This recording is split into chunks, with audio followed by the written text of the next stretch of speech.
Hi, I'm Sarah. I'm a mindset mastery coach, transformational specialist, and attachment style specialist with a little bit of hypnotherapy mixed in there as well. Welcome to my channel. And this short video, I want to address intimacy and the dismissive avoidant. I think this is something that's so necessary. As a healing fearful avoidant who was in a marriage, inside of a marriage with a dismissive avoidant, I can tell you personally how painful that is. As a woman in particular, this dynamic of being the woman married to a man and feeling pushed away intimately. Now, it wasn't always like this. So let's go back to the beginning of the relationship with a dismissive avoidant and whether you're anxiously attached or fearful avoidant, okay? In the beginning, it could have been really hot and heavy. The intimacy was probably really strong. You felt a deep bond with this person. You felt a true connection with this person. You felt like maybe things were even light and fun, right? And you saw this wonderful side of this person. But as things progressed, as that honeymoon stage wore off, you started to see the real person. Things came up, stress levels rose. And a dismissive avoidant doesn't do well with stress because their core wound is that they're defective. They feel really defective and ruined. They feel like damaged goods at their core, right? So there was childhood abuse and childhood trauma, and typically they were highly neglected, a lot like a fearful avoidant. There may have been physical or sexual abuse in the mix as well with a dismissive avoidant, and they learn to auto-regulate rather than co-regulate with another person or with a partner or a caretaker, when they were younger. So they go off, and to sort of balance out their nervous system, they will go off and be alone. Whereas the anxious attached person needs to be with somebody to balance out the nervous system. And the fearful avoidant may do one or the other because they're disorganized in their attachment style, so they can swing either way. But back to the dismissive avoidant. So as things progress beyond that honeymoon stage, the dismissive avoidant feels progressively more stress and more pressure to perform, whether that's financially. They usually have this weird attachment to money, to control. So they can start to feel out of control inside the confines of a relationship. They can start to feel like your natural, normal demands are too much, and they feel very criticized. Now, here's what's interesting is if you're a fearful avoidant inside of a relationship with a dismissive avoidant, chances are you probably are being pretty critical. And if you're anxiously attached, you're actually codependent. And you're actually not healed either. I think oftentimes the avoidants get all the hate, but anxiously attached, you have your work to do as well. I haven't done any videos yet on you, but you have your work to do as well. You can push people away and sabotage effectively by not healing that codependency wound. And actually, you're emotionally unavailable, anxiously attached. So that's food for thought right there. That might blow somebody's mind out there that, wait a minute, I'm actually anxiously attached, or I'm actually emotionally unavailable, right? Why am I seeking? Why do I find emotionally unavailable partners? Because I myself am emotionally unavailable. I mean, I know when I realized that, it was like this bomb went off, this truth bomb of like, holy shit, it's actually me. I'm the problem. Anyway, so back to the dismissive avoidant. So things progress, they feel added stress and pressure. And the dismissive avoidant wants to turn away. They're going to turn to work. A lot of them are workaholics. They're gonna just be fiddling with things in the garage, right? They're gonna just keep themselves busy. They're gonna have excuses that they can't spend time with you. If you're living with them or married to them, they'll have excuses as to why they can't spend time with you at night, can't sit down and watch TV. They always have to be doing something, and they're going to struggle to really access joy. That's the one thing I really fully, truly saw and understood with my dismissive avoidant partner. This real inability to access joy and to access fun and playfulness. It was like that part of him that was so present and viable in the beginning suddenly wasn't viable at all and wasn't present anymore. And that became really difficult for me because I'm a big goofball at heart. I'm like ridiculously stupid with my humor.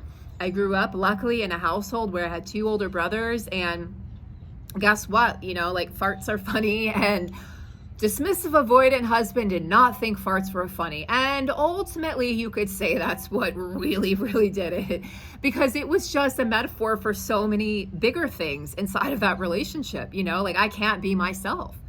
But the dismissive avoidant feels like they have to, in order to protect themselves emotionally from getting emotionally closer to you, they're going to push you away intimately.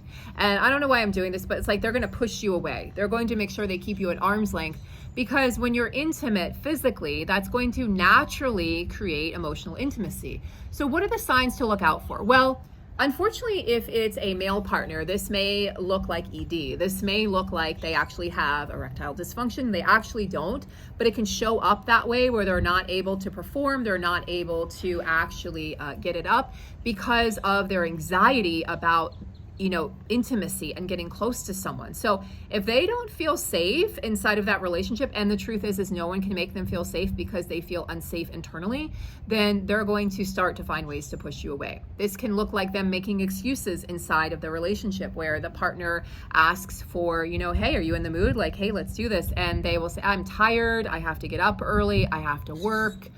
What else? I'm just not in the mood. I heard that a lot. And over time, that partner starts to feel really undesired, unattractive. It really puts a damper on the relationship. And it really makes the partner question why they're in this relationship, because they're like, well, if my partner is not even attracted to me, then what am I actually doing here? And without sexual intimacy, can you really have a healthy marriage? My answer is no. I think some people, maybe you're asexual, maybe that just doesn't matter as much to you, and your answer is yes. My answer is no. I cannot have a healthy, happy, fulfilling relationship if there is no sexual intimacy. So that's something to consider. I'm just going to turn because the sun is sort of following me here, blinding me a little bit. So this may show up if it's a female, again, just excuses or finding reasons not to, like finding, it's not necessarily that they will stop doing things like holding your hand or snuggling with you on the couch, but the actual physical intimacy, that act will definitely start to become scarce less and less often. And the other thing that you may look out for is their inability to look you in the eye, right, during lovemaking, like their inability to really connect with you in that way. And again, there will be excuses, there will be reasons that they feel really justified, by the way, in their reasons, because they don't realize they have this attachment wound, that they feel defective at their core. They're afraid of truly being seen. So doesn't that make sense that when it comes to sexual intimacy, one of the closest intimate acts of all, that they're going to try to keep you at arm's length once things actually get real inside of that relationship? Because if you truly see, you're going to see them naked. You're going to see them physically naked, emotionally naked, spiritually naked. And oftentimes the other way this will play out is, let's say you have a really amazing conversation and this like heart opening, vulnerable conversation, maybe tears are shed and you feel like you've really made strides. And then the next day they may totally shut down again and pretend like it never happened. And suddenly the partner is left feeling like, wait a second, I thought we connected. I thought we made strides forward. I thought we had a major breakthrough. And that DA partner is like, just kidding. I don't think so. That was really scary. That was too close for comfort. So they're going to effectively put those walls up again. And those walls are pretty impenetrable. And it's so weird when I try to describe this because, as I was exiting my marriage, I tried to describe it to him. I just said, I could never get to you. And there's nothing more exhausting for a fearful avoidant or even anxiously attached. We want to be seen, heard, and understood. There's nothing more frustrating than feeling like you can't reach your partner. Like I wanted to go in there and reach inside and pull him out and be like, there you are. There's your heart, right? There's your passion. There's the joy. There's the fun person that I met in the beginning. But that person could only exist when there wasn't a stake at play, when there wasn't something, the stakes were low, I should say. The stakes weren't high. Once the stakes become high, that person has to go and hide. They want to keep things surface level. You can't keep things surface level if you're having passionate, intimate sex, especially if you're married or in a long-term relationship with this person. They're going to have to turn you away. And I just find this really interesting because it was such a shift in that relationship. It felt so sudden, but really when I look back on it, it was over time. But I got more and more distraught.